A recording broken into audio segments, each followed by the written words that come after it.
नमस्कार दोस्तों, मैं हूं एन के आज आपके सामने फिर से एक नए वीडियो के साथ। आज के इस वीडियो में हम डिस्कस करेंगे यूनिट 3 को, जिसमें जो लिटरेरी टर्म वाला पार्ट है, सोनेट, एलेजी, ड्रामा और शॉर्ट स्टोरी।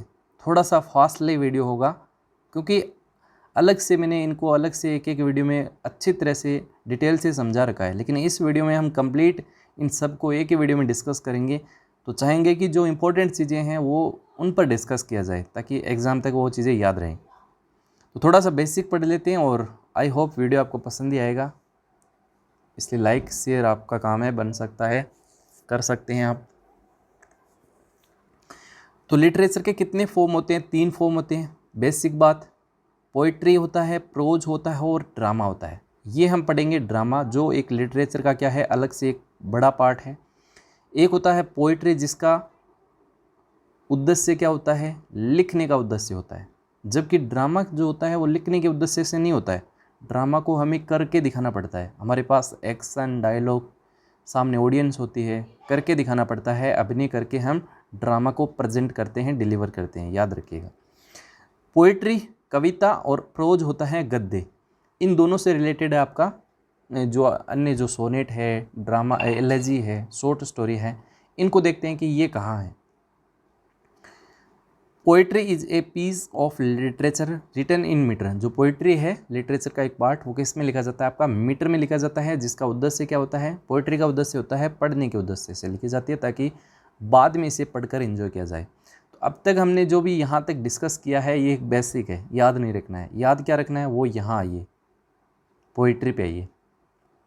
यहाँ से एक प्रश्न बन गया आपका, ये मान के चलो कि पोइट्री के कितने पार्ट होते हैं। नरेटिव पोइट्री होती है, एक होती है नॉन नरेटिव पोइट्री। थोड़ा सा समझा देता हूँ। नरेटिव क्या होती है? जिसमें एक स्टोरी टाइप की होती है, एक ऐसी कविता जिसमें एक स्टोरी होती है। अब स्टोरी से अपने सिलेबस में क्या है? शॉर्ट स्टोरी है, तो इसका मतलब शॉर्ट स्टोरी। शॉर्ट स्टोरी किसका पार्ट है? आपका नरेटिव पोइट्री का पार्ट है। याद हुआ कि नहीं हुआ? अच्छा, नॉन नरेटिव में क्या आता है? इसमें जो कवि हैं उनकी थॉट्स होती हैं। जैसे हमने सोनेट पढ़ा था, सोनेट कितने लाइन का होता है? 14 लाइन्स का, है ना। इसमें कवि क्या कर रहा होता है? उन 14 लाइन के अंतर्गत क्या करता है? कोई थॉट को प्रेजेंट कर रहा होता है, कोई क्वेश्चन को लेके आ रहा होता है, उसका आंसर बता रहा होता है ना। तो कवि की थॉट जो होती हैं वो आपके नॉन नरेटिव के अंतर्गत जाएगी। इसका मतलब क्या हुआ? सोनेट, एलेजी, ये दोनों क्या हैं? आपकी नॉन नरेटिव पोइट्री हैं। एक क्वेश्चन यानी मैंने यहाँ से बना दिया है, आपको एग्जाम तक याद क्या रखना है? शॉर्ट स्टोरी किसका पार्ट है? नरेटिव पोइट्री का पार्ट है। सोनेट और एलेजी किसका पार्ट है? नॉन नरेटिव पोइट्री का पार्ट है। इतना याद रखना है। और ड्रामा एक अलग से पार्ट है जिसको हम डिटेल से डिस्कस करेंगे। चलिए, सोनेट, ये ट्रांसक्रिप्शन मैंने लिख दिया है, सोनेट होता है, सोनेट, कोई बात नहीं। पहली इंपॉर्टेंट बात क्या है सोनेट के बारे में? 4 चीज़ें बता रहा हूँ, 4 ही याद रखनी है। पहली क्या है? नॉन नरेटिव पोइम है, ये हमने डिस्कस कर लिया है, आपको याद होगा, ऊपर हम बात करके आए। नॉन नरेटिव पोइम क्या है? आपकी सोनेट, याद रहेगा लास्ट टाइम तक। चलिए, 14 लाइन्स की कविता है, ये दुनिया का बच्चा बच्चा जानता है क्योंकि 1000 बार ये प्रश्न आ चुका है कि सोनेट कितने लाइन्स की होती है? 14 लाइन्स की होती है, जिसकी फिक्स स्टांजा स्ट्रक्चर होती है, राइम स्कीम फिक्स होती है। कोई भी आप 14 लाइन्स की पोइम्स, उसकी लास्ट की राइम देख के आप बता सकते हो, अच्छा ये राइम स्कीम तो हमने सोनेट में पढ़ी है, इसका मतलब ये जो कविता है, पोइम है, वो किसकी है? आपकी सोनेट की है। चलिए, तीसरी इंपॉर्टेंट बात, written in iambic pentameter. Sonnet किस में लिखी जाती है? आइम्बिक पेंटामीटर में लिखी जाती है, ये याद रखिएगा, आइम्बिक पेंटामीटर। अब ये क्या होता है ये आपको जानने की ज़रूरत नहीं है। तो सोनेट के बारे में 3 इंपॉर्टेंट बातों पर डिस्कस किया है, ये तीनों बातें आपको नींद में भी पता होनी चाहिए। ये ओरिजिन वगैरह नहीं पूछा जाता, ये आप इसको काट दीजिए कि सोनेट का ओरिजिन है वो इटली से माना जाता है, और आपका एक वर्ड निकल के आता है सोनेटो, जिसका मतलब होता है एक छोटा सॉन्ग, लिटिल पोइम कह सकते हैं। तो ये याद नहीं रखना है, ठीक है, समझना है केवल। अच्छा, इसे क्या लिख दिया मैंने? Sonnet have a definite rhyme scheme, fix stanza structure. हाँ, वही बात है कि इसकी राइम स्कीम है वो फिक्स होती है, स्टांजा स्ट्रक्चर वो फिक्स होता है, जिसको देख के आप बता सकते हो कि अच्छा ये राइम स्कीम है। तो ये भी आपको याद नहीं रखना, ये ऐसे लाइन मैंने लिख दी। ये आपको प्योर याद रखना है। ये याद नहीं रखोगे ना तो मतलब नहीं है सोनेट पढ़ने का। इसका मतलब ये सबसे ज़्यादा इंपॉर्टेंट है। इस बार यहाँ से प्रश्न आने की सबसे ज़्यादा संभावना है। सोनेट कितने प्रकार की होती है? 2 प्रकार की। पहला टाइप क्या है? Petrarchan sonnet. दूसरा क्या है आपका? Shakespearean sonnet. इनके अलग अलग नेम भी हैं, वो थोड़ा सा याद रखिएगा, थोड़ा सा याद रखना है। एक Italian sonnet, Miltonic sonnet, classical sonnet, इनको ही हम पेट्रार्कन सोनेट के नाम से जानते हैं। एक होता है आपका इंग्लिश सोनेट, जिसको हम नाम देते हैं Shakespearean sonnet. Shakespearean sonnet important क्या है, प्रश्न क्या आता है कि जो पेट्रार्कन सोनेट होता है उसमें कितने ऑक्टेव होते हैं, कितने सेस्टेट होते हैं। और ऑक्टेव होता है तो कितने लाइंस का होता है, और सेस्टेट होता है तो कितने लाइंस का होता है। तो अब तो बेटे याद है कि ऑक्टेव 8 लाइंस का होता है, सेस्टेट 6 लाइंस का होता है, लेकिन एग्जाम के टाइम भूल जाते हैं। तो याद रखिएगा, पेट्रार्कन सोनेट में एक ऑक्टेव होता है और एक ही सेस्टेट होता है। याद कैसे रखेंगे? देखो, ऑक्टेव ओ ऐसे लिखते हैं, और इस ओ को मैं नीचे बना दूँ तो ये कितना बन गया रे? 8 बन गया। इसका मतलब ऑक्टेव कितने लाइंस का हुआ? 8 लाइंस का। इसका मतलब सेस्टेट कितने लाइन का होगा? बेसिक सी बात है, ये ऊपर वाला 8 का है तो नीचे वाला कितने का होगा? 6 लाइन का। टोटल कितने हुए? 14 लाइन। तो कहाँ दिक्कत है? राइम स्कीम देख लेते हैं फटाफट। A B B A, C D C. एक बार फिर से बोलूँगा, A B B A, C D C. एक बार और बोलूँगा, A B A, C D सी। 3 बार बोला है, 3 बार आपको फिर से बोलना है, 3 बार रात को सोते हुए बोलना है, 3 बार दूसरे दिन उठते ही बोलना है। इतनी बार बोलोगे ना तो एग्ज़ाम में आपको मिलेगा, 4 ऑप्शन मिलेंगे, वहाँ पे सेम यही राइम स्कीम मिलेगी। तो वहाँ पर आपको क्या करके आना है? आपको पेट्रार्कन सोनेट करके आना है, क्योंकि इम्पोर्टेंट है। दूसरा याद ऐसे भी कर सकते हो, देखो, अब्बा अब्बा सी डी सी, अब्बा, अरे अब्बा, सी डी सी, अब्बा ए बी ए, अब्बा A B A, C D सी, कई जगह सी डी ई, ये भी मिलता है, ये भी आपका बिल्कुल सही है, कोई दिक्कत नहीं। देखो, यहाँ मैंने एक चीज़ लिखी है, आपको दिख रही होगी, वोल्टा। इंपॉर्टेंट है इसलिए लिखी है। वोल्टा क्या होता है? ए चेंज ऑफ थॉट। कवि की जहाँ थॉट बदल जाए उस लाइन को हम वोल्टा के नाम से जानते हैं। अच्छा, थॉट बदलती है क्या? बिल्कुल बदलती है। जैसे ये फर्स्ट वाली 8 लाइनें आप क्या कहोगे? इनको ऑक्टेव कहोगे, सिंपल सी बात। ये लास्ट वाली 6 लाइनों को आप क्या कहोगे? सर इनको तो सेस्टेट कहेंगे। कह दिया, कोई दिक्कत नहीं है। इस ऑक्टेव के अंतर्गत क्या होता है? आप सब लोग जानते हैं ऑक्टेव में क्या होता है।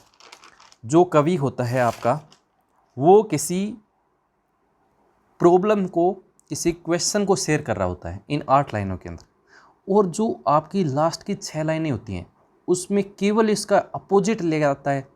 क्या करेगा इसमें तो कोई क्वेश्चन होता है, कोई प्रॉब्लम होती है, उनको शेयर करता है, और इसमें क्या करेगा? उसी प्रॉब्लम का आंसर बता रहा होता है। कोई क्वेश्चन शेयर किया है तो उस क्वेश्चन का उत्तर बता रहा होता है। तो इसका मतलब यहाँ तो कवि की थॉट बदल रही है। कौन सी लाइन में थॉट बदली?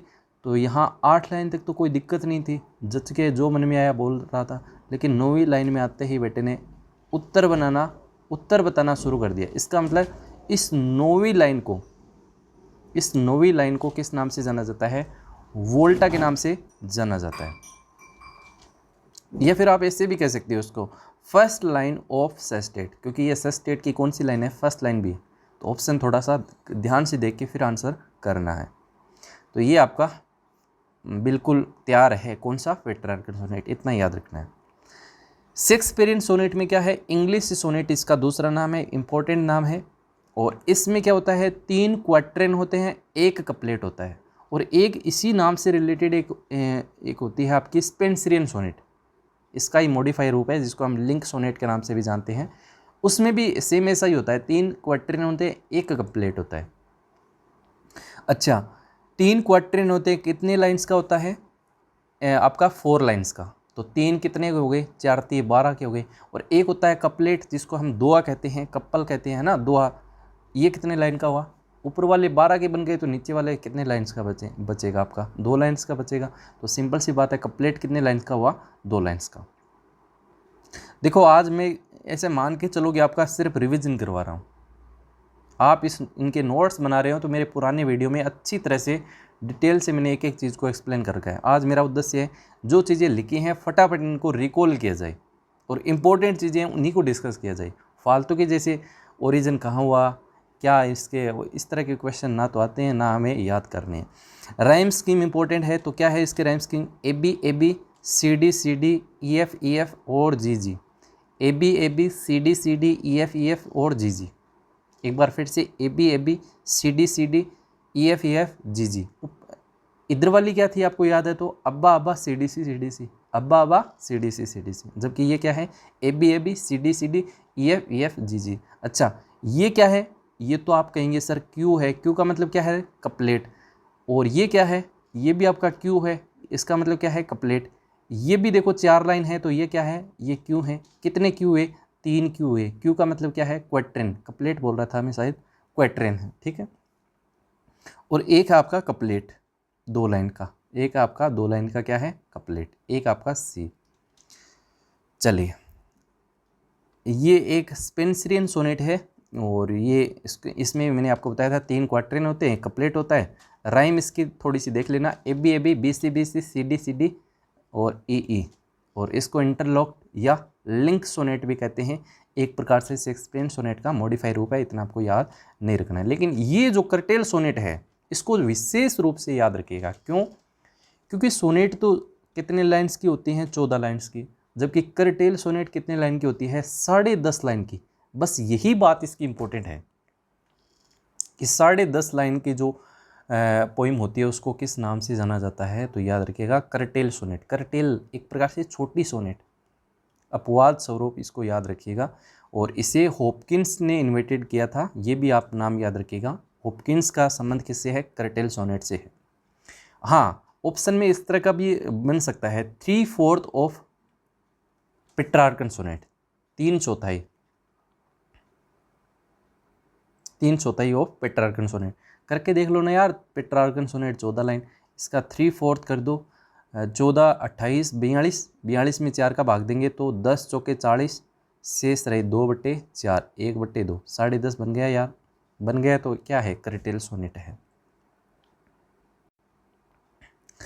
यहाँ मैंने साफ तौर पे लिखा है सामान्य जानकारी, इतना एग्जाम में नहीं पूछा जाएगा। सोनेट किस में लिखी जाती है? आइम्बिक पेंटामीटर में इंपॉर्टेंट है। लेकिन यहाँ मैंने 2-3 चीज़ें इससे रिलेटेड लिख दी हैं, वो थोड़ा सा आप सामान्य जानकारी के तौर पे याद रखिएगा। पेंटामीटर का मतलब क्या होता है? 10 सिलेबल होते हैं। और सिलेबल क्या होता है? शब्द का एक ऐसा भाग होता है जिसमें एक स्वर हो। ये भी आपको याद नहीं रखना है, सिर्फ इतना थोड़ा सा एक लिंक कीजिएगा कि पेंटामीटर में कितने सिलेबल होते हैं? 10 सिलेबल। यानी 10 सिलेबल को आप क्या कहेंगे? पेंटामीटर कहेंगे। और 10 सिलेबल को हम कहते हैं 5 फुट। जैसे ये 10 सिलेबल हैं तो इसको हम क्या नाम दे सकते हैं? ये किसके बराबर हो गया? आपका 5 फुट के बराबर भी हो गया। और 1 फुट में कितने सिलेबल होते हैं? 2 सिलेबल होते हैं। 1 फुट में कितने सिलेबल होते हैं? 2 सिलेबल। तो 5 फुट में कितने सिलेबल हुए? 10 सिलेबल। और 10 सिलेबल को हमने नाम क्या दे दिया? पेंटामीटर। एलएजी पे आओ फटाफट, ये इंपॉर्टेंट है। इंपॉर्टेंट तो क्या है? इसमें एक ही बात है, ऊपर वाले में 2 चीज़ें इंपॉर्टेंट थी, इसमें एक ही बात इंपॉर्टेंट है। क्या? कि ये जो एलएजी होती है वो अपना कोई खास मित्र, कोई खास दोस्त, कोई खास डियर पर्सन, उसकी मृत्यु हो जाए और उसकी मृत्यु के बाद हम कोई शोक गीत करें, कोई विलाप करें, है ना, कोई इस तरह का विलाप करें, तो उसके एवज में जो पोइम गाई जाती है, एक प्रकार से हम कविता गाते हैं, उसको हम एलेजी कहते हैं। ये बस याद रखिएगा बेसिक। तो ग्रीक टर्म है एक एलेजी, उससे ये बना है, ये आपको याद नहीं रखना है। ये इंपॉर्टेंट है, तीनों एग्जाम में पूछ लिए गए हैं। ए मॉर्निंग सॉन्ग का संबंध किससे है? आपका उत्तर होगा एलेजी से। लेमेंटेशन यानी एक प्रकार से विलाप करना, शोक गीत, है ना, तो इसका संबंध किससे है? एलेजी से। फनरल सॉन्ग का मतलब किससे है? एलेजी से। तीनों का अर्थ सेम है लेकिन मीनिंग थोड़े से अलग अलग हैं, तीनों को याद रखना है लास्ट टाइम तक, तीनों इंपॉर्टेंट है। बस ये याद रखना है एलर्जी के बारे में, स्क्रीनशॉट भले ले लो, यहाँ से ही प्रश्न बनेगा। It usually give expression to sense of loss. किसी चीज़ का नुकसान, किसी की मृत्यु हो जाती है, उसके एवज में जो हमारे एक्सप्रेशन रहते हैं उसको यूज करने के लिए जो हम पोइम एक गाते हैं उसको कहा जाता है आपका एलेजी। थीम पूछे तो इसकी थीम जो होती है वो सीरियस होती है। बाकी आइडेंटिफाई सब्जेक्ट मैटर, जो आपका सब्जेक्ट मैटर है उस पर डिपेंड करते हैं। 3 स्टेज ऑफ एलेजी। एलेजी की कितनी स्टेज होती हैं? 3 स्टेज होती हैं। कौन कौन सी? एक होता है लेमेंटेशन, दूसरा होता है एडमायरेशन और तीसरा होता है कॉन्सोलेशन। इन तीनों का मतलब क्या है? लेमेंटेशन ये तो हम ऊपर पढ़ गए हैं, कोई विलाप कर रहा होता है, कोई भी मरा है, कोई भी उसका साथी गया है तो उसके एवज में वो क्या करेगा? कोई शोकगीत गाएगा, कोई विलाप करेगा, तो उसको तो नाम क्या दिया? लेमेंटेशन। दूसरी स्टेज में उसकी एडमायरेशन। एडमायरेशन का मतलब होता है प्रशंसा करना, एडमायर। तो उसमें उस जो व्यक्ति मरा है उसकी वो प्रशंसा करेगा उस गीत में, यार मेरा करीबी था और ये करता था और उसके बिना तो ये वगैरह वगैरह। और तीसरा कॉन्सोलेशन, अब गया तो गया है ना, तो खुद को ही वो क्या करता है? तसल्ली देने की कोशिश करता है, कॉन्सोलेशन, ढंढस बंधाता है ना। तो ये 3 स्टेज हैं आपकी एलेजी की। बस एलेजी के बारे में ये 3 पॉइंट ही याद रखना है और इतना याद रखना है कि ये एक सैड पोइम है, ठीक है। कुछ फेमस एलेजी मैंने लिखी हैं, थोड़ा सा आप एलेजी को पढ़ रहे हैं तो इनको भी ज़रूर याद रखिए। ज़्यादा नहीं, 5 लिखे हैं मैंने, 5-6, इनको आप याद रखिएगा। एक पूछी जाती है पास्टरल एलेजी। इसका संबंध किससे है? शेपर्ड की डेथ से।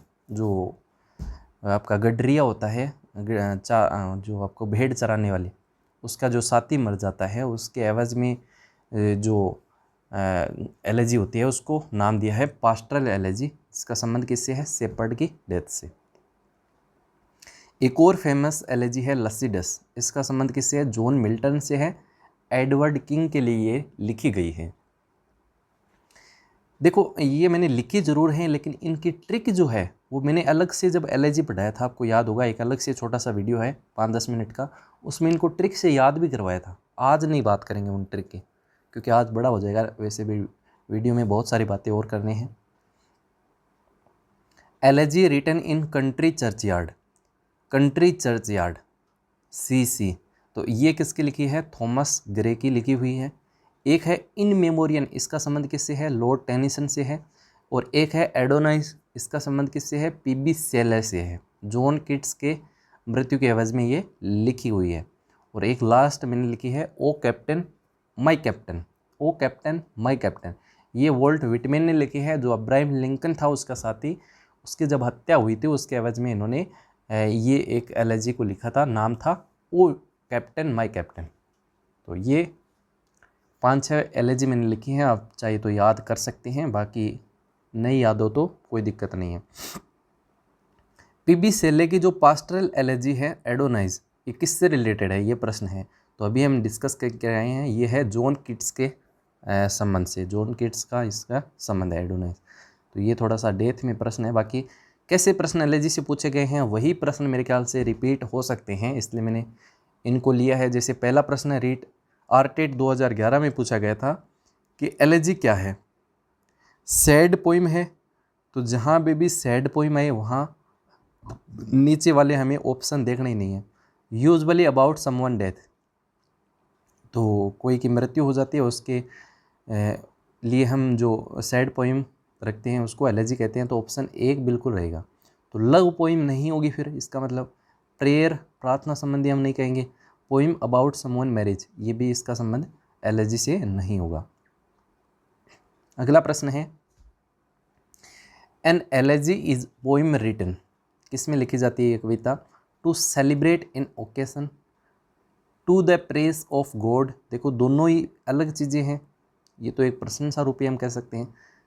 To give expression to over love for someone, जहाँ पे भी लव आए वहाँ हमें नहीं जाना है ना। In the memory of someone who has died, बस आंसर मिल गया। क्या बनेगा? ऑप्शन D बनेगा। समझदार हो, बताने की ज़रूरत नहीं है। An elegy usually given expression to, वही प्रश्न है, देखो एक प्रश्न को कितनी बार घुमा रहा है, ऑप्शन में अलग डाल रहा है। Feeling of Joy, feeling of victory, किसी प्रकार की जीत को नहीं कहेंगे। सेंस ऑफ लॉस, ये बन सकता है। सेंस ऑफ डिफीट, तो यहाँ आंसर क्या बनेगा? ऑप्शन नंबर C बन जाएगा आराम से। एलएचजी क्या है, देखो 400-500% एक ही लैंग्वेज की। Press of political leader, lamenting, ये वर्ड निकालो आंसर पाओ, लेमेंटिंग विलाप, the death of dear on, ठीक है, बी आंसर बन जाएगा। ये हमने मोटा मोटी किसको डिस्कस कर लिया, सोनेट को और एलएचजी को। सोनेट 14 लाइन्स की किस में लिखी, आइम्बिक पेंटामीटर में, और 2 इसके पार्ट थे, एक था आपका पेट्रार्कन, एक था शेक्सपियरियन। एलएचजी एक सैड पोइम, और इसके बाद तीसरा हमारा है ड्रामा। और ड्रामा के बारे में मैंने क्या बताया था कि ड्रामा का उद्देश्य लिखने का उद्देश्य नहीं होता है, ड्रामा आपको करके दिखाना पड़ता है, स्टेज पे एक मैसेज देना पड़ता है सोसाइटी में, एक आप मनोरंजन कराते हैं तो वो आपको करके ही दिखाना पड़ता है, जिसमें आपके एक्शन होते हैं, डायलॉग होते हैं, सामने ऑडियंस होती है। तो a type of literature, literature का एक ऐसा part written the purpose of being perform before an audience, इसका उद्देश्य होता है वो परफॉर्म के लिए होता है, और सामने क्या होती है, आपकी ऑडियंस होती है। The story told through action and dialogue, जो हमारी कहानी है, स्टोरी है, वो हमें किस से बतानी पड़ती है, हमारे एक्शन से, हमारे डायलॉग से करके आपको दिखानी पड़ती है। ड्रामा ग्रीक वर्ड है टू डू, टू एक्ट, इसका मतलब अभिनय करना है ना, करके दिखाना। It provide a message the society, एक सोसाइटी में मैसेज को फिल करना, प्रोड्यूस करना। तो ये ड्रामा के बारे में बेसिक पढ़ा है, यहाँ से प्रश्न आपका नहीं बनेगा, एक बेसिक थोड़ा सा बस याद रखने वाली बातें हैं। ये इंपॉर्टेंट है, एलिमेंट ऑफ ड्रामा बहुत इंपॉर्टेंट है। इसमें देखो इंपॉर्टेंट क्या है, पहले मैं वो टिक कर देता हूँ। प्लॉट ये याद रखिएगा, प्रोटोगोनिस्ट ये याद रखिएगा, और एक है प्ले राइट, ये तीनों याद रखिएगा, बाकी तो बेसिक हैं, याद रहेंगे। प्लॉट क्या होता है, प्लॉट होता है आपका बेसिक स्टोरी लाइन, जिसमें जो हमारी जो स्टोरी होती है उसको किस प्रकार से अरेंज किया होता है, एक प्रकार से सीक्वेंस उसकी, कि कहाँ क्या रखना है, कहाँ कौन से डायलॉग बोलने हैं, कहाँ कौन सा एक्शन लेना है, वो जो एक सीक्वेंस होता है। कोई भी हम काम करते हैं तो उसकी रणनीति पहले होती है, बस उसी को नाम देते हैं प्लॉट, इतना ही याद रखना है। प्रोटोगोनिस्ट क्या होता है, अच्छा वो जो स्टोरी है उसमें एक तो मेन कैरेक्टर होता ही होता है, तो उसी मेन कैरेक्टर को नाम देते हैं प्रोटोगोनिस्ट, जिसके इर्द गिर्द वो आपकी कहानी है, जो आपका ड्रामा है वो घूमता रहता है।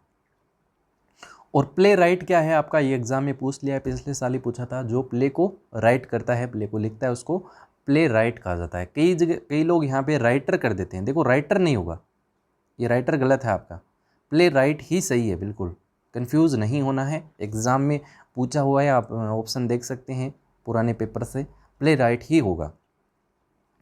बाकी तो देखो कैरेक्टर, जिसको हम परफॉर्मर भी कहते हैं, जो एक्शन डायलॉग करने वाले होते हैं उनको कैरेक्टर बोलते हैं। एक्शन डायलॉग ये ड्रामा के पार्ट हैं। एटमॉस्फेयर आउटलुक ऑफ लाइफ, जो हमारी लाइफ है उसको दिखाना, और एटमॉस्फेयर ऐसा वातावरण देना जिसके अंतर्गत वो ऑडियंस ढल जाए। जैसे एक तानाजी मूवी आई थी, उसमें एक बच्चे का वीडियो वायरल था, वो सीन को देखकर उसकी आंखों में आंसू थे। तो इस तरह का वातावरण जिसमें जो ड्रामा होता है इसका मेन उद्देश्य क्या होता है, टू प्योरीफाई, जो आत्मा का शुद्धिकरण है, जिसको हम नाम देते हैं कथारसिस, ये इसका मेन पर्पज़ होता है। तो ये थोड़ा सा आप याद रखिएगा। इसके बाद मैंने ये छोड़ दिया क्या, प्ले, जो ड्रामा होता है उसको ड्रामा का जो एग्जाम्पल होता है, ड्रामा का हर एक एग्जाम्पल क्या कहलाता है, आपका प्ले कहलाता है, बेसिक बात। और ये प्ले किस में बंटा होता है, एक्ट में बंटा होता है।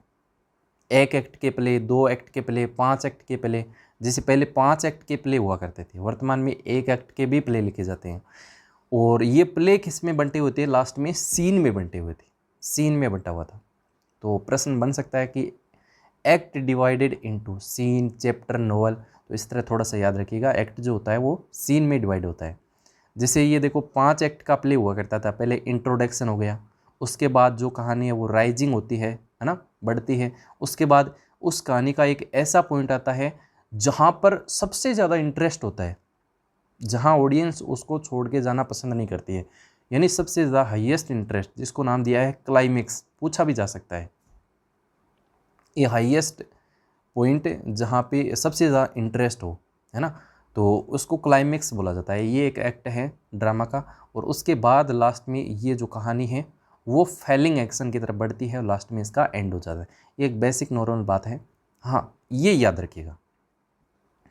टाइप ऑफ ड्रामा, दो टाइप होते हैं, एक होता है ट्रेजेडी और एक होता है आपका कॉमेडी, दुखांत, और ये आपकी हंसाने वाली कॉमेडी है ना।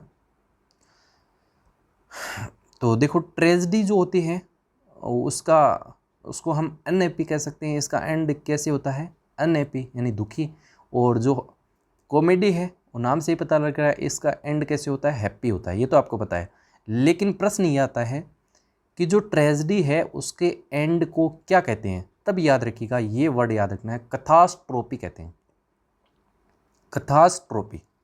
जबकि जो कॉमेडी है उसके एंड को क्या कहेंगे, डेनुमा कहेंगे। याद कैसे रहेगा, देखो डेनुमा में क्या है, डी है, और कॉमेडी में भी आपको जो डी आ रहा है बीच में, इस डी को बड़ा मानना है। जैसे ये देखो COME, इस डी को बड़ा लिख दो, DY। तो इस डी से मतलब क्या निकालना है, डी से डेनुमा निकालना। ये डेनोमेंट आपको लग रहा होगा, लेकिन सही करेक्ट जो प्रोनाउंसिएशन है वो डेनुमा है, याद रखिएगा। तो ये हो जाएगा आपका डेनुमा, किसका एंड हो जाएगा, कॉमेडी का। तो बचा हुआ जो अंत है वो आपका कथास्ट्रोफी हो गया, सिंपल सी बात है। ये दोनों इंपॉर्टेंट है, याद रखना है, ये वेरी वेरी इंपॉर्टेंट है।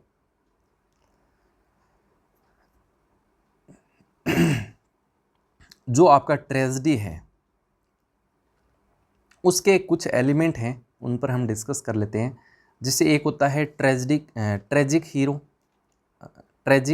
हीरो, एक होता है आपका ट्रेजिक फेलो, एक होता है फॉल्स स्टेप, एक होता है change of the protagonist, fortune good to bad, और लास्ट में डेथ ऑफ द प्रोटोगनिस्ट। और देखो ये क्या है, इसमें इंपॉर्टेंट क्या निकल के आता है, वो है आपका सेकंड वाला, ट्रेजिक फेलो। देखो ट्रेजिक हीरो, जो ट्रेजिडी जो आपका ड्रामा होता है उसका जो हीरो होता है उसको हम ट्रेजिक हीरो, ये तो बेसिक बात हुई। लेकिन ट्रेजिक फेलो, ये उस हीरो के अंदर ऐसा दोष होता है, एक प्रकार से ऐसा दोष जिसकी वजह से वो गलती कर देता है। और गलती, या ऐसे इसको मैंने लिख रखा है पर्सनल एरर, खुद की एक ऐसी गलती जिसकी वजह से जो कहानी है वो बदल जाती है, जिसकी वजह से वो क्या करता है, फॉल्स स्टेप, एक गलत कदम उठा लेता है, जिसके दौरान उसकी जो लाइफ है चेंज इन प्रोटोगनिस्ट, उस कहानी के जो मेन कैरेक्टर है उसका जो फॉर्च्यून है, भाग्य है, वो बदल जाता है। कैसे बदलता है, पहले गुड था लेकिन अब कैसे चल रहा है, बैड की तरफ, गुड टू बैड होती है, हमेशा याद रखिएगा। तो प्रश्न ये आता है कि जो ट्रेजिक फेलो होता है उसको किस नाम से जाना जाता है, हमार्सिया। ये वर्ड याद रखिएगा, हमार्सिया ग्रीक वर्ड है हमार्सिया, ये इंपॉर्टेंट है। बस ये जो स्लाइड आप देख रहे हैं, ट्रेजेडी के जो एलिमेंट हैं उनमें ये वर्ड ही याद रखना है, एक ये याद रख सकते हैं। इसकी जो एक प्रकार से प्रोटोगोनिस्ट की जो लाइफ है या फॉर्च्यून है, भाग्य है, वो कैसे बदलता है आपका, गुड टू बैड, पहले अच्छा था लेकिन अब कैसे हो गया बुरा, और लास्ट में प्रोटोगोनिस्ट की डेथ हो जाती है। ये एलिमेंट है, लेकिन दो चीज़ें इनमें इंपॉर्टेंट निकल के आती हैं, वो आप याद रखिएगा। The purpose of tragedy, tragedy का पर्पज क्या होता है, जो आपकी दुखांत नाटक होता है उसका उद्देश्य क्या होता है, कथारसिस होता है। कथारसिस का मतलब क्या है, टू प्योरीफाई या टू क्लीन, एक प्रकार से शुद्धिकरण, जिसको देख के आप ऐसा फील करें कि हाँ यार ऐसा गलत था, ऐसा सही था, ऐसा होना चाहिए था, है ना। तो ये आपको याद क्या रखना है, ये वर्ड याद रखना है। देखो 2-3 वर्ड निकल के आ गए हैं, डेनुमा, कथास्ट्रोफी, कथारसिस, हमार्सिया, ये 3-4 वर्ड है, तीनों को एक साथ लिख लीजिएगा लास्ट कॉपी में, और इनको देखते ही आप इमेज लगाइएगा कि कथारसिस क्या है। ये तो पर्पज है ट्रेजेडी का, जिसका मतलब होता है क्लीन या प्योरीफाई। अब देखो ड्रामा डिवाइसेज इंपॉर्टेंट है, सबसे ज़्यादा इंपॉर्टेंट है ड्रामा डिवाइसेज, टेक्निक कह सकते हैं, जिसमें आपका सोलिलोक्वी है, सलिलोक्वी भी बोल सकते हैं, सोलिलोक्वी, असाइड और मोनोलोक्वी, ये तीनों इंपॉर्टेंट है, याद रखना। सोलिलोक्वी क्या है, एक कैरेक्टर एक्सप्रेस हिज थॉट, जो आपका सोलिलोक्वी होता है इसको हम नीचे डिस्कस करेंगे, तीनों को मैंने अलग से लिखा है, पहले आप देख लीजिएगा कि कौन कौन से डिवाइसेज हैं। एक है ट्रेजिक फेलो, ये तो हम डिस्कस कर लिया ऊपर, जिसको हमने नाम क्या दिया था, हमार्सिया नाम दिया था, पर्सनल दोष, पर्सनल एरर। एक है आपका पेरीपिटाया, पेरीपिटाया ये वर्ड क्या है, ये टर्निंग पॉइंट है, इसको सोलिलोक्वी को हम डिस्कस करेंगे, एक बार रुकिएगा। ये टर्निंग पॉइंट है। टर्निंग पॉइंट क्या है, जहाँ एक कहानी किसकी तरफ पहले कैसी थी, गुड थी, लेकिन बाद में एक ऐसी गलती जिसकी वजह से वो कहानी किसकी तरफ बढ़ रही है, बैड की तरफ बढ़ रही है, बुरी हो रही है। तो यहाँ जो चेंज हो रहा है उस चेंज को नाम क्या दिया है आपका, पेरीपिटाया, टर्निंग पॉइंट। ये आप याद रखिएगा। इंग्लिश तो आप इसका बना लोगे, ए पोइम, ठीक है, कोई दिक्कत नहीं, टर्निंग पॉइंट, ठीक है, बिल्कुल सही है। इसके बाद देखो मोनोलॉग्वी, इसको हम डिस्कस करेंगे, मोनोलॉग्वी, सोलिलोक्वी, एसाइड, इन तीनों को लास्ट में डिस्कस करेंगे, इंपॉर्टेंट है। पोइटिक जस्टिस, ये तो देखो निर्णायक हम कह सकते हैं कि जिसने अच्छा किया है उसको इनाम दे दीजिए, बुरा किया है उसको सज़ा दे दीजिए। पोइटिक जस्टिस ये भी एक पार्ट होता है ड्रामा का।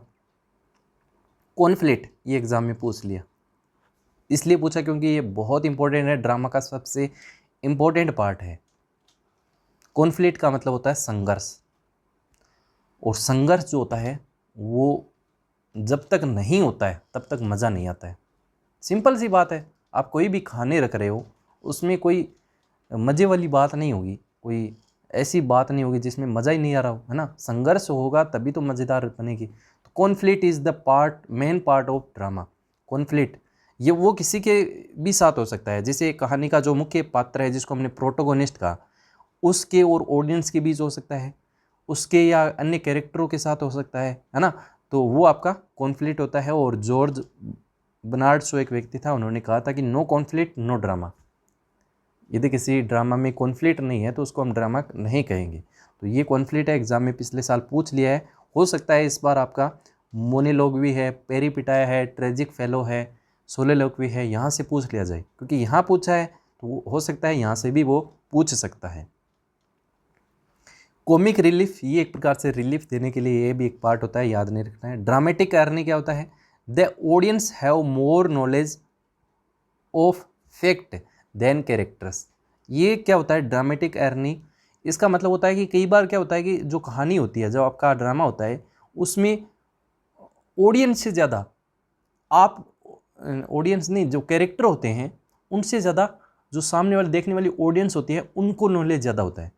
जैसे मान लीजिए किसी ने मर्डर कर दिया, अब कहानी के जो अन्य पात्र हैं उनको क्या पता है कि मर्डर किसने किया है, लेकिन ऑडियंस जानती है कि हाँ यार इसने मर्डर किया है, गलती इसकी है, ये गलत पिस रहा है ना। तो जहाँ जो मोर नॉलेज रखती हो ऑडियंस, किससे ज़्यादा, कैरेक्टर से ज़्यादा, उसको हम ड्रामेटिक अर्नी बोलते हैं। और ये तो देखो सरप्राइज़, कई बार सरप्राइज़ देने पड़ते हैं। क्लाइमेक्स, हाईएस्ट इंटरेस्ट, मैंने जो एक्ट 5 एक्ट का प्ले बताया था उसमें क्लाइमेक्स वर्ड आया था, ये याद होगा। असाइड, ये एक शॉर्ट सोलिलोक्वी होती है, इसको हम डिस्कस कर लेते हैं।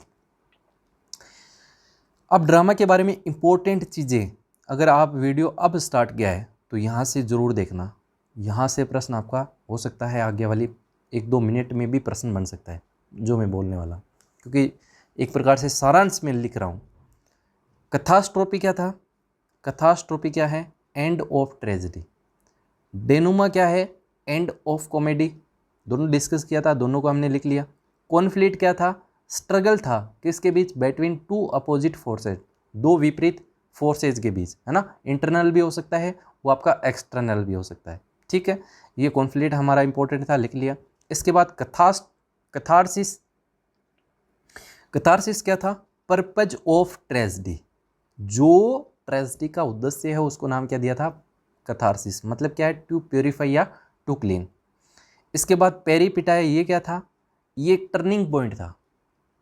जो एक प्रोटोगोनिस्ट है उसका जो फॉर्च्यून बदलता है गुड टू बैड की ओर, वहाँ जो चेंज हो रहा है भाग्य, उसको हम नाम देंगे पेरीपिटाया, जिसको हम कहेंगे ए टर्निंग पॉइंट। लिख लिया, याद है, इंपॉर्टेंट है। प्लॉट मैंने कहा था कि क्या होता है, एक अरेंजमेंट होता है एक्शन का या फिर बेसिक स्टोरी लाइन होती है, ठीक है। मोनोलॉग्वी, ये इंपॉर्टेंट है। मोनोलॉग्वी क्या होता है, a long speech made by one person. देखो एक होता है मोनोलॉग्वी, एक होता है सोलिलोक्वी, एक होता है एसाइड। तीनों में क्या होता है कि जो आपका कैरेक्टर होता है वो अकेला खुद से बात कर रहा होता है, कि जिससे ऑडियंस को ये पता लगता है कि अच्छा अब ये होने वाला है, अच्छा ये चीज़ होने वाली है, इसके दिमाग में ये चल रहा है। तो ये चीज़ें हैं मोनोलॉग भी। देखो मोनोलॉग भी, मोनो का मतलब ये एक होता है, तो इसमें क्या होता है, a long speech made by one person, एक लंबा भाषण एक व्यक्ति के द्वारा दिया जाने वाला भाषण मोनोलॉग भी होता है। Dialogue with self the character, खुद से बात करना, खुद ही जो आपकी थॉट है उसको वो मतलब सोच रहा होता है, जो आपकी एक्सप्रेशन होते हैं, जैसे यहाँ पे लिखा है मैंने, it is for the audience, ये ऑडियंस के लिए होता है, ऑडियंस के लिए होता है। ये एग्जाम में पूछा हुआ है, किसके लिए होता है मोनोलॉग भी, ऑडियंस के लिए। जहाँ पे जैसे मान लीजिए स्टेज है, वहाँ पे एक अकेला इंसान खड़ा है, सामने ऑडियंस बैठी है, अब उसके दिमाग में क्या चल रहा है वो ऑडियंस को दिखाना होता है, दिखा भी देता है, या फिर वो खुद के अंदर बात भी, वो खुद से भी बात कर रहा होता है। It express mind inner most feeling of the character on the stage, जो खुद की फीलिंग है, जो थॉट्स हैं, उनको एक प्रकार से वो स्टेज पे दर्शाना, एक्सप्रेस करना चाहता है, क्या उसके माइंड में चल रहा है ना, वो कितना, क्या आगे क्या करने वाला है, इस तरह की जो थॉट्स होती हैं वो आपके मोनोलॉग भी के अंदर होता है। ये लॉन्ग स्पीच होता है, याद रखिएगा। ट्रेजिक फेलो, ये तो मैंने बात कर दी है, एक पर्सनल एरर होता है जिसको हम नाम देंगे हमार्सिया। प्रोटोगोनिस्ट, ये आप सब लोग जानते हैं, कहानी का जो मेन कैरेक्टर होता है उसको प्रोटोगोनिस्ट कहते हैं। Play right, play right, one who writes a play, जो प्ले को लिखता है उसको नाम क्या देंगे, प्ले राइट। ये थोड़ा सा मैंने क्या कर दिया, यहाँ पे वाई है, देखो यहाँ रिवीजन बॉक्स बनाने के चक्कर में स्पेलिंग एरर हो गया, तो इस तरह स्पेलिंग एरर हो जाते हैं, उस पर नहीं जाइएगा आप, प्ले राइट है, ठीक है। डायलॉग, ये आप सब लोग जानते हैं, टू और मोर पीपल टॉकिंग, थॉट और फीलिंग, जो अपनी थॉट हैं, फीलिंग है, वो एक दूसरे के साथ हम साझा करते हैं, बोलते हैं, टॉकिंग बातचीत करते हैं, वो आपका डायलॉग हो गया। सोलिलोक्वी क्या है, one person speaking their thoughts out loudly, जोर से जो एक व्यक्ति होता है वो बोल रहा होता है ऑडियंस के सामने, अकेला स्टेज पे है, यहाँ पे मैंने लिखा है अलोन द स्टेज, ये मैंने ऊपर समझा दिया आपको। सोलिलोक्वी क्या होता है कि इसमें जो एक व्यक्ति अकेला खड़ा है, अब ऑडियंस के सामने वो जोर से बातचीत कर रहा होता है कि हाँ उसके अंदर क्या चल रहा है, किस तरह की फीलिंग है, क्या आगे करने वाला है, इस तरह है ना। मुख्य उद्देश्य क्या होता है कि ऑडियंस को पता चले, ऐसा लगता है कि सामने कोई सुन रहा है ना। तो ये होती है आपकी सोलिलोक्वी। और यदि यह प्रश्न बना लिया जाए कि एक ए शॉर्ट सोलिलोक्वी इज कॉल्ड, तो शॉर्ट सोलिलोक्वी होती है उसको नाम दिया जाता है एसाइड। एसाइड भी सेम इसी तरह का होता है, लेकिन वो छोटा होता है, ये सोलिलोक्वी थोड़ी उससे बड़ी होती है। एक्टर, ये तो आप सब लोग जानते हैं, वन हु प्रेजेंट प्ले, जो प्ले है उसको प्रेजेंट करने वाले को एक्टर बोलते हैं। परफॉर्मर कह सकते हैं, कैरेक्टर कह सकते हैं। नॉर्मल बातें मैंने लिख दिया है, नॉर्मल बातें हैं। ऑडियंस क्या होती है, one who see the play, जो प्ले है, देखो ड्रामा का हर एग्जाम्पल क्या था, प्ले, और प्ले को देखने वाला क्या है, ऑडियंस, और प्ले को लिखने वाला क्या है, प्ले राइट, है ना। तो ये थोड़ा सा याद होगा आपको। ड्रामा ग्रीक वर्ड है, ड्रेन टू डू, इसका मतलब होता है करना, अभिनय करना। तो ये हमने ड्रामा को डिस्कस कर लिया। अब फटाफट कर लेते हैं शॉर्ट स्टोरी। शॉर्ट स्टोरी सबसे पहला पार्ट मैंने आपको सबसे पहले स्टार्टिंग में बताया था। शॉर्ट स्टोरी पोइट्री है या प्रोज है, तो आप कहेंगे प्रोज है। और प्रोज में भी कौन सी प्रोज है, मैंने आपको बताया था नरेटिव। नरेटिव में आपकी कौन सी है, फिक्शनल है, फिक्शनल कथा साहित्य। ये तीनों पॉइंट आप याद रखिएगा, तीन तो ये याद रखना। स्टोरी क्या है, शॉर्ट स्टोरी क्या है, प्रोज है, फिक्शनल है, फिक्शनल है और नरेटिव है, कथा साहित्य हम कहेंगे।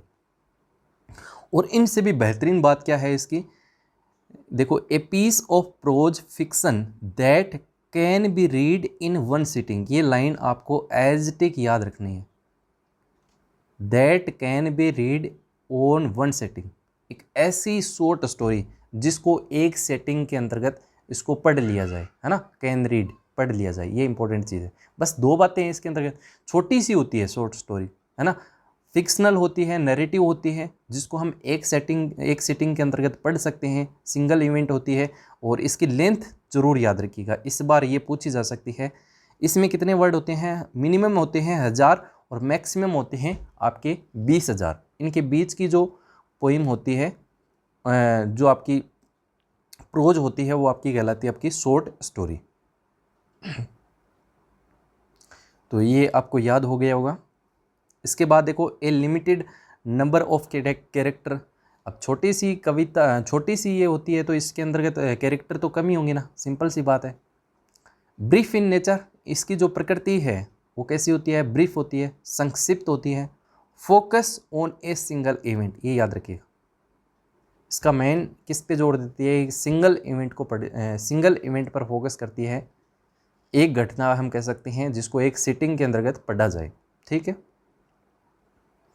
शॉर्ट ए नोवेल, नोवेल से छोटी, and larger than fable, fable जो होती है आपकी एनिमल्स कैरेक्टर जिनमें होते हैं, ये फेबल से आपकी